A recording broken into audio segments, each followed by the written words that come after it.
दोस्तों, मैं महारुद्र भोसले, आप लोगों का दोस्त, म्यूचुअल फंड डिस्ट्रीब्यूटर। तो आज हम जानेंगे कि कौन सा फंड हमारे लिए सही रहेगा।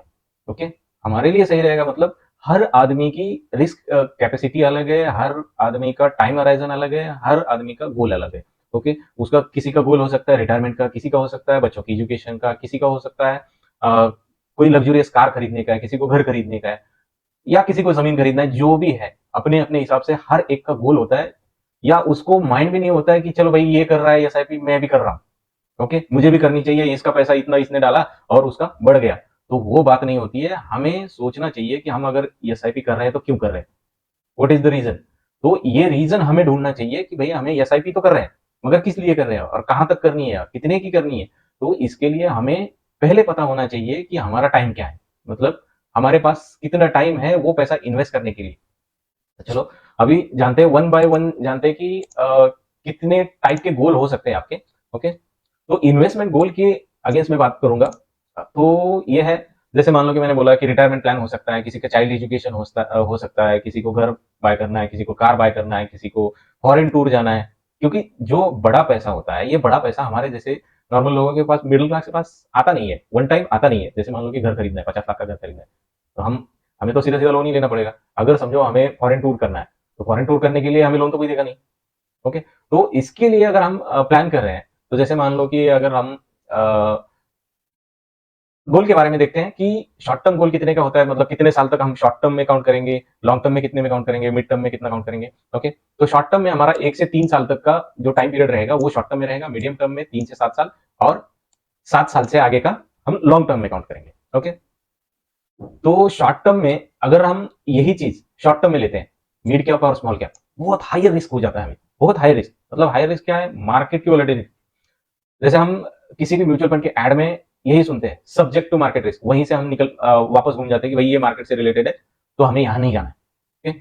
तो वो चीज आपको समझ में आनी चाहिए कि अगर मार्केट से रिलेटेड है, सब्जेक्ट टू मार्केट रिस्क है, तो हमें कहाँ इन्वेस्ट नहीं करना चाहिए या कहाँ करना चाहिए, ये भी तो हमें समझ में आना चाहिए। तो इसी के लिए आज का जो वीडियो बना रहा हूं कि हमारे लिए कौन सा फंड सही है। अगर समझो आपके पास 7 साल के ऊपर का टाइम है, तो आप स्मॉल कैप, मिड कैप और लार्ज कैप इन तीनों में जा सकते हो। अगर 7 साल के नीचे का आपके पास टाइम है, तो आप लार्ज कैप और हाइब्रिड फंड। ओके, और उससे भी कम का टाइम है आपके पास, तो डेप्ट और लिक्विड फंड। डेप्ट फंड और लिक्विड फंड, इंडेक्स फंड भी नहीं जाना चाहिए मेरे हिसाब से। निफ्टी 50 का अगर इंडेक्स फंड देखा जाए तो पिछले 3-4 महीने में 12 से 15% गिरा हुआ है। ओके, तो यहाँ पे भी रिस्क हो सकती है, मगर यहाँ पे लो रिस्क वाले कौन से हैं, एक तो लिक्विड फंड या तो डेट फंड। इसमें मार्केट से कोई लेना देना नहीं है, मार्केट से मतलब आपका जो पैसा है वो मार्केट में लगता नहीं है, और सीधा सीधा एफडी की तरह रिटर्न दे देता है। मगर यहाँ पे एफडी में क्या होता है कि आपको एक फिक्स टाइम तक आपको वहां पे रुकना पड़ता है या पैसा रखना पड़ता है। मगर यहाँ पे लिक्विड फंड में या डेट फंड में आपको ऐसा कोई टाइम अराइजन नहीं है कि इतना टाइम तक रुकना है, कोई जरूरत नहीं है। आज डाला, 2 महीना रखा, 6 महीना रखा, 3 साल रखा, या 2 साल रखा, या 1 साल रखा, आप निकाल सकते हो, कोई प्रॉब्लम नहीं है।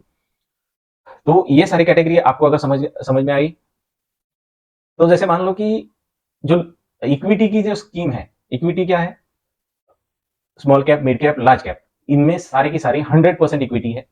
हाइब्रिड फंड क्या है, 50% इक्विटी है और 50% डेट फंड है। मतलब 50% में आपको एफडी की तरह रिटर्न मिलेगा और 50% में जो मार्केट की वॉलेटिलिटी है उसके साथ में। तो ये टाइम अराइजन समझ गए आप, रिस्क समझ गए कि कितने टाइम में क्या करना चाहिए क्या नहीं करना चाहिए। चलो अभी इसी के बारे में थोड़ा सा डिटेल में बताता हूँ कि कौन सा स्कीम कैसे रिटर्न देता है। ओके, ये 5 साल का रिटर्न है। लार्ज कैप में आपको मिला है 10 से लेके 14% तक, मतलब मार्केट की वॉलेटिलिटी पिछले 5 साल में जो भी हुआ मार्केट में देखो 2021 में मार्केट ऑल टाइम हाई में था। 2022 हाँ 2022 में यूक्रेन रशिया वार हुआ, उस टाइम पे भी मार्केट गिरा, फिर ऊपर चला। फिर हमारा इलेक्शन आया, उस टाइम पे भी मार्केट गिरा, फिर ऊपर चला, फिर अभी ऊपर गया, फिर नीचे आया। तो इस ये जो वोलेटिलिटी होती है, इस वोलेटिलिटी को कवर करते करते ये लार्ज कैप ने पिछले 5 साल में 10 से लेके 14% तक का रिटर्न दिया है। ओके, मिड कैप ने कितना, 12 से 18% तक का दिया है। स्मॉल कैप ने 14 से लेके 20% तक दिया है, और मल्टी कैप ने 12 से 16, और फ्लेक्सी कैप ने 11 से 15% तक का रिटर्न दिया है। ओके, तो समझो कि हमें लॉन्ग टर्म के लिए जाना है, तो लॉन्ग टर्म के लिए अगर ये 1, 2, 3 और 4, ये 4 कैटेगरी में अगर हम एसआईपी करते हैं, इन्वेस्ट करते हैं, तो लॉन्ग टर्म के लिए ये 4 कैटेगरी बहुत सही है। Small cap, mid cap, large cap, multi cap या फ्लेक्सी कैप, कोई भी पकड़ो। इन चारों को आप लॉन्ग टर्म के लिए यूज कर सकते हो। अभी ये इसके बारे में बताना भूल गया मैं, ईएलएसएस जो टैक्स सेविंग फंड होता है, जैसे मान लो कि हमें 1.5 लाख का टैक्स अजम्पशन मिल जाता है जब हम टैक्स रिटर्न फाइल करने जाते हैं, तो इस ईएलएसएस फंड, ये गवर्नमेंट की स्कीम है, तो इसमें अगर हम 1.5 लाख रुपए डाल देते हैं, तो ये 1.5 लाख रुपए हमारे 3 साल के लिए लॉक इन रहेगी, 3 साल के लिए लॉक इन रहेंगे और इसके ऊपर टैक्स अजम्पशन मिल जाएगा आपको 1.5 लाख रुपए का। ओके, तो इसका जो रिटर्न है 10 से लेके 14% तक, 12%, 14% तक ऐसे मिल जाएगा। हाइब्रिड बॉन्ड फंड जो होता है, तो हाइब्रिड बॉन्ड फंड में आपको मिलेगा 8 से 12% का रिटर्न, इंडेक्स फंड 10 से 12% रिटर्न, डेट फंड में मतलब मार्केट से कोई लेने देने नहीं है। डेट फंड में भी दो टाइप होते हैं, एक तो लॉन्ग टर्म होता है, एक शॉर्ट टर्म होता है। तो इसमें क्या है, जो सिक्योरिटीज लेके रखी है, तो वो सिक्योरिटीज थोड़ी सी टाइम हराइजन वाली होगी, तो उसके लिए ये शॉर्ट टर्म और लॉन्ग टर्म इसके लिए। ओके, और एक दूसरा होता है लिक्विड फंड मतलब सेम लाइक अपना सेविंग अकाउंट, उसमें कभी भी डाल सकते हैं, कभी भी निकाल सकते हैं। तो ये हो गया हमारा आज का टॉपिक, आप शायद समझ गए होंगे। अगर कोई भी बात समझ में नहीं आती है तो आप कमेंट कर सकते हो। और भाई लोग, आपको ये सब समझाने के लिए बहुत सारा डेटा देखना पड़ता है और वहां से निकाल निकाल के आपको बताना पड़ता है, स्टडी भी करना पड़ता है। तो अगर मेरी जो मैं देता हूँ आप लोगों को वैल्यू एडिशन, तो अगर ये पसंद आता है और कुछ भी वैल्यू एडिशन होती आती है आपके नॉलेज में, तो एक लाइक, सब्सक्राइब और कुछ कमेंट भी कर दिया करो। Okay, thank you.